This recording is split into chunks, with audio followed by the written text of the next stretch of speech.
This is a video on how to judge an ADS or an after-dinner speech in a speech and debate tournament. As some background, these videos are for an advanced forensics course where we were given an assignment that we had to contribute to forensics pedagogy in some way. I chose to do so by offering tips for those who haven't judged before and making them available to the public. The purpose of these videos is to help create an awareness for those who haven't judged a forensics tournament before. Too often in speech and debate tournaments, we are left without judges because they don't know what they're doing, or we just pull someone off their street and then they don't know what they're doing. And while we make an effort to make all of our speeches available to a layperson's point of view, sometimes it gets a bit confusing if you don't know what you're getting into beforehand.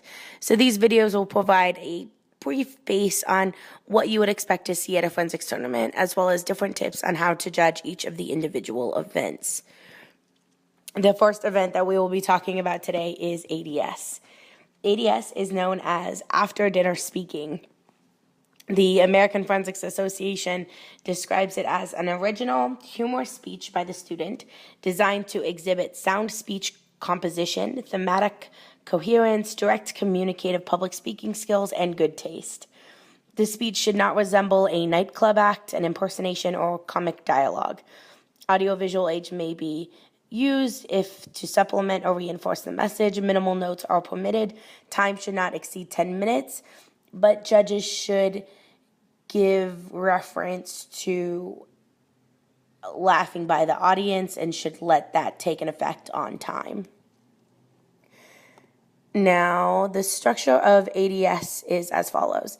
There will be an introduction. The speaker will begin with an attention-getting sentence that is designed to pull you into the speech. ADS is known for using a very varied structure and can be represented in many different ways. You can figure out the varied structure by taking note of the preview of their structure at the end of the introduction. However, there are some common structures. Much like persuasion, there is a problem-cause-solution structure and a cause-effect-solution structure.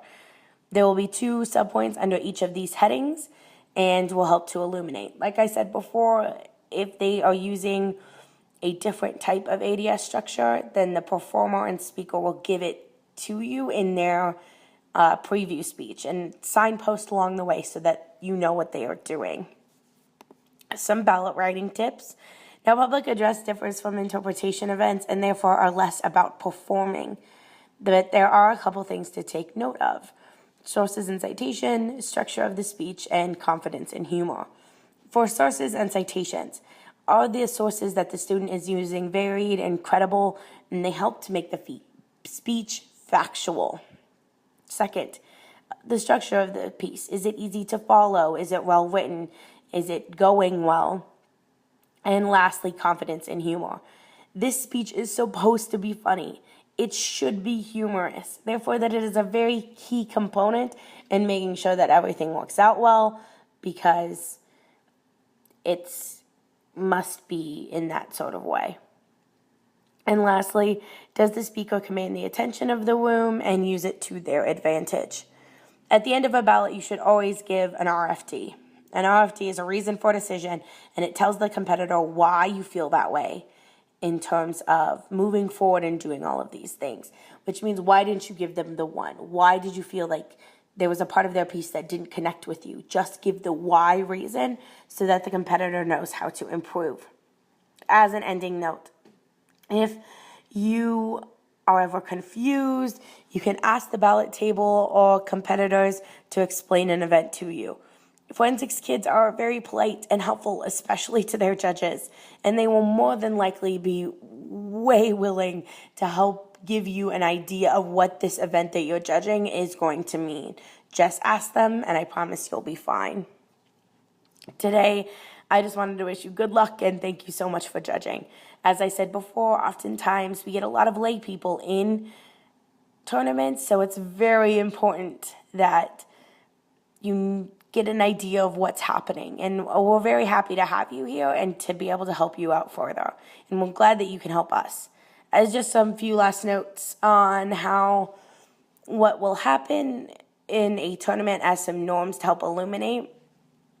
The first thing is this idea of being double entered. When a competitor first walks into a room, they will be signing their name onto the board as well as a code for the tournament. Sometimes they will write down afterwards, double entered or triple entered on after their name on the board. That just means that this person is in another event in a different round that you're not judging. That is happening simultaneously. If this person stays in the room, you should allow them to go first. If they come back later and cross it out, just go ahead and go down the list as promised. But make sure and ask them if they are still double entered or to make sure that everything's still going all right.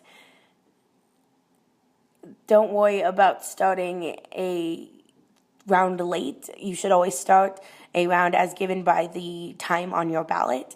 If there is a few competitors here and there, go ahead and go through the competitors you have in your round, and because performers and competitors will come and go as they need to. Like I said before, thank you so much for judging.